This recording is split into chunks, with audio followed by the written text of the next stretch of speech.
Karachi art council میں سانہ Sindh water conference کی تقریب ہوئی۔ تقریب میں نثار کھوڑو، ذوالفقار جونیئر، مقبول حلی پوٹو، ڈاکٹر قادر مکسی سمیت مختلف سیاسی رہنماؤں نے شرکت کی۔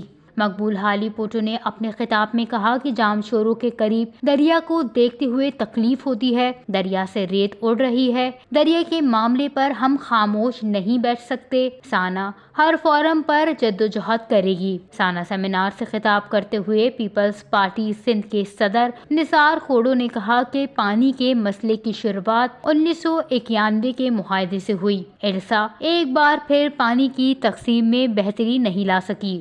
انہوں نے مزید کہا کہ مشرف نے گریٹر تھل کینال بنانے کا آغاز کیا تھا۔ ہم نے سندھ کے قوم پرست رہنماؤں کے ساتھ مل کر جدوجہد کی تھی۔ گریٹر تھل کینال کا کام 2008 میں مکمل ہوا۔ تونسا سے گدو تک سندھ کا پانی چوری ہو رہا ہے۔ ارسا ایکٹ میں ترمیم کے خلاف ہم نے مذمت کی تھی۔ ذوالفقار علی بھٹو جونیئر نے خطاب کرتے ہوئے کہا کہ سندھو دریا ہم سب کی ماں ہے۔ کینال بنانے کے بعد پانی گدو سے نیچے نہیں آئے گا۔ مزید ڈیم بنانے سے ماحولیات پر خراب اثر پڑے گا۔ سندھ ترقی پسند پارٹی کے سربراہ ڈاکٹر قادر مکسی نے کہا کہ نواز شریف نے جب کالا باغ ڈیم کو بنانے کا اعلان کیا تھا، اس وقت بھی ہم نے جدوجہد کی اور نواز شریف کو فیصلہ واپس لینے پر مجبور کیا تھا۔